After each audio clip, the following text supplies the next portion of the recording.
Bom dia, meus amados e preciosos irmãos, preciosas irmãs. Que Deus nos abençoe e que possamos crescer um pouquinho mais no entendimento das coisas celestiais, no conhecimento da palavra de Deus. Sabendo que o conhecimento da verdade é um privilégio. Poder ouvir e compreender a palavra. Quando Jesus esteve aqui, em carne, nem todos que o ouviram compreenderam o que ele dizia. Porque eles eram ensinados de uma forma que levaram os seus corações a estarem endurecidos para o cumprimento das Escrituras naquele dia, que era Jesus.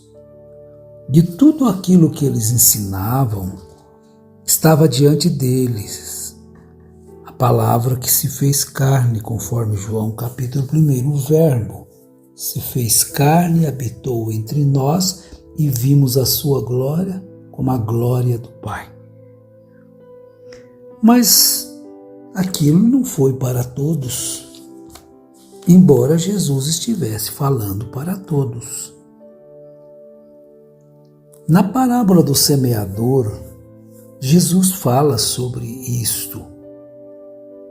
Quando seus discípulos, no capítulo 13 de Mateus, verso 10, depois dele trazer a todos a parábola do semeador, então os discípulos, acercando-se dele, disseram-lhe: por que lhes falas por meio de parábolas? E Jesus respondendo-lhes disse: porque a vós é dado conhecer os mistérios do reino dos céus, mas a eles não lhes é dado. É prerrogativa de Deus quando Jesus disse: ninguém conhece o Pai e ninguém conhece o Filho, a não ser aquele a quem o Filho quiser revelar. Então, temos esta bem-aventurança, todos aqueles que, pela graça de Deus, podem usufruir deste privilégio. Mas é desta forma. Tudo o que estava escrito a respeito de Jesus não era oculto. Quando João veio, ele veio e restaurou todas as coisas, para introduzir o Filho ao mundo. Não apenas mais um profeta, mas o profeta dos profetas. Busque este entendimento, justamente porque nós precisamos deste entendimento. E em Lucas, no capítulo 10, Jesus designou 70 discípulos e mandou-os adiante de si, de 2 em 2, a todas as cidades e lugares aonde ele havia de ir. Então ele lhes deu poder para curar enfermos, lhes deu poder para expulsar demônios, e ele os mandou, e eles foram. E quando eles voltaram, eles se alegraram. E no verso 17, voltaram os 70 com alegria, dizendo: Senhor, pelo teu nome até os demônios se nos submetem. Disse-lhes Jesus: Eu vi Satanás como raio cair do céu. Eu vos dei a autoridade para pisar serpentes e escorpiões e toda a força do inimigo, e nada vos fará dano algum. Eles estavam tão alegres por isto, que são coisas que eles estavam realizando em nome de Jesus. Mas Jesus lhes diz algo e diz para nós também. Porque, meus irmãos, as pessoas dizem assim, se eu vivesse no tempo de Jesus, você talvez, será que você o receberia, o abraçaria e teria ele como seu Senhor? Ah, claro! Então por que você não recebe a Bíblia hoje como seu absoluto? Isso aí não é uma controvérsia? Você dizer que lá naquele dia você o receberia, porque hoje ele é a mesma coisa. Hebreus 13:8 diz, Jesus Cristo é o mesmo ontem, hoje e eternamente. E o que ele é hoje? A Bíblia. Você não acredita em suas palavras, você acreditaria naquele dia? Será? Porque é fácil você dizer que iria assim, acreditar nele. Mas olha, porque você estivesse ali junto com eles em João capítulo 6, ele que não comer da minha carne e beber do meu sangue, eu sou o pão vivo que desceu do céu. Hoje você não acredita nisso. É a mesma Bíblia, é o mesmo Jesus. Os apóstolos não criaram uma nova narrativa. Eles não acrescentaram e nem tiraram.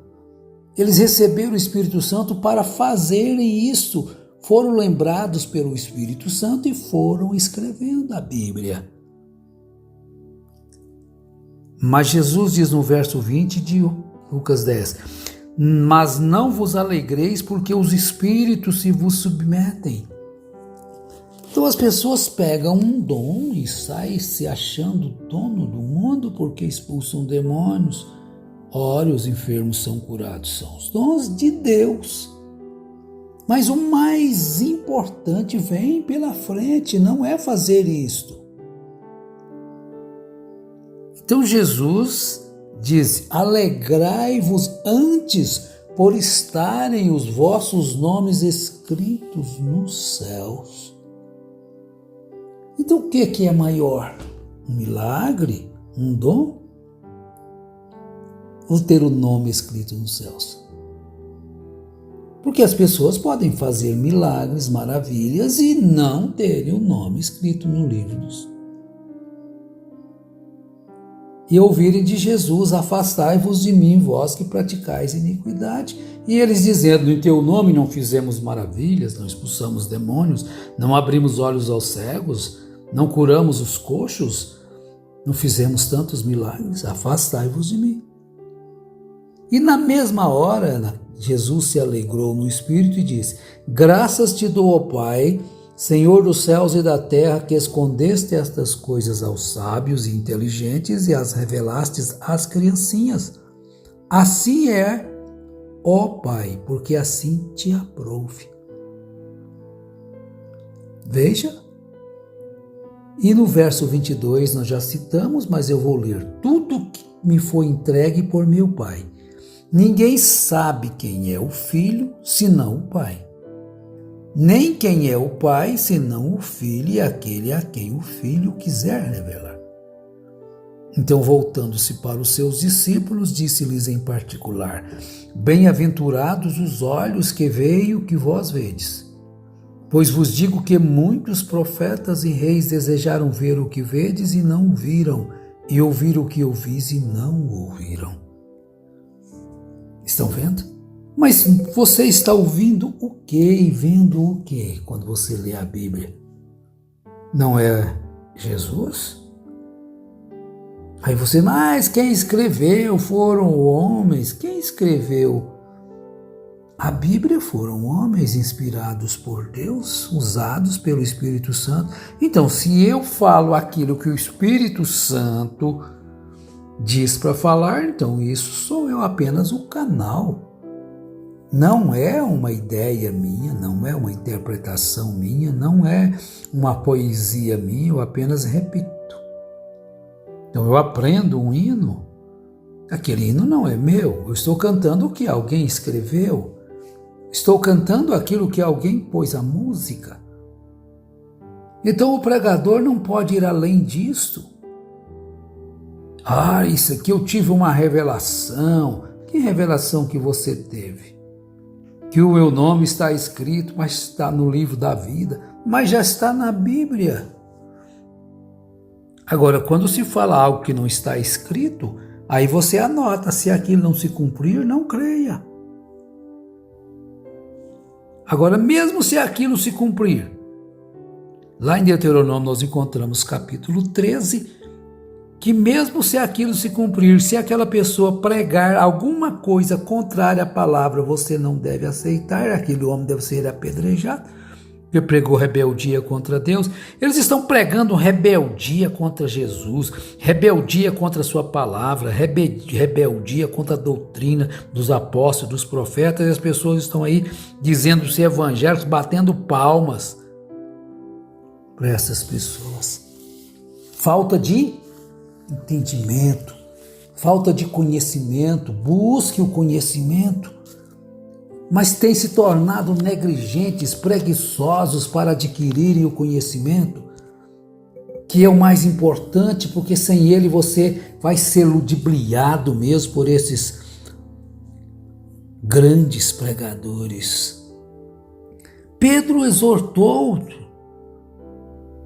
Não é uma nova Bíblia, é a mesma que Pedro pregou naqueles dias, dizendo sobre nós buscarmos este conhecimento, porque ele é necessário, esse entendimento da palavra. Então ele diz na segunda carta, no capítulo 1, ele diz: graça e paz vos sejam multiplicadas pelo conhecimento de Deus e de Jesus nosso Senhor. O seu divino poder nos deu tudo que diz respeito à vida e à piedade. Nos deu tudo. Gente, tudo é tudo. Por que teria ele que enviar um profeta para dar o que mais, se já deu tudo o que podia dar? Todo o ensinamento da vida está contido nesta palavra. Pelo conhecimento, mas você não quer o conhecimento de Deus, quer o conhecimento apenas o teológico, de uma seita. Desse modo, ele nos tem dado grandíssimas e preciosas promessas para que por elas vos torneis participantes da natureza divina, escapado da corrupção que pela concupiscência há no mundo. Aí ele adverte-nos no versículo 5. Por isso mesmo vós, empregando toda a diligência. Mas nós nos tornamos negligentes para buscar de Deus aquilo que é mais essencial. Estamos parados apenas com alguns dons. O que Jesus disse? Mas não vos alegreis porque os espíritos se vos submetem. Alegrai-vos antes por estarem o vosso nome escrito nos céus. Então, não é uma inteligência humana, mas a inteligência de Deus, o conhecimento de Deus. Não seja negligente para buscar este Espírito, esta fé, esta bondade, este conhecimento que te faz sábio para a vida. Há tanto conhecimento de tantas coisas, mas tudo vai perecer, céus e terra hão de passar, mas a minha doutrina, a minha palavra não vai passar, disse Jesus. As demais coisas vão passar, seja a mensagem do fulano, do beltrano, do ciclano, seja quem for, profeta que for, vai passar, só não vai passar. Não negligencie este privilégio que Deus nos concede de termos o conhecimento. Porque Deus oferece este conhecimento na Bíblia. Busque ler. Este é um privilégio deixado para que nós possamos alcançá-lo através da diligência em possuir a vida.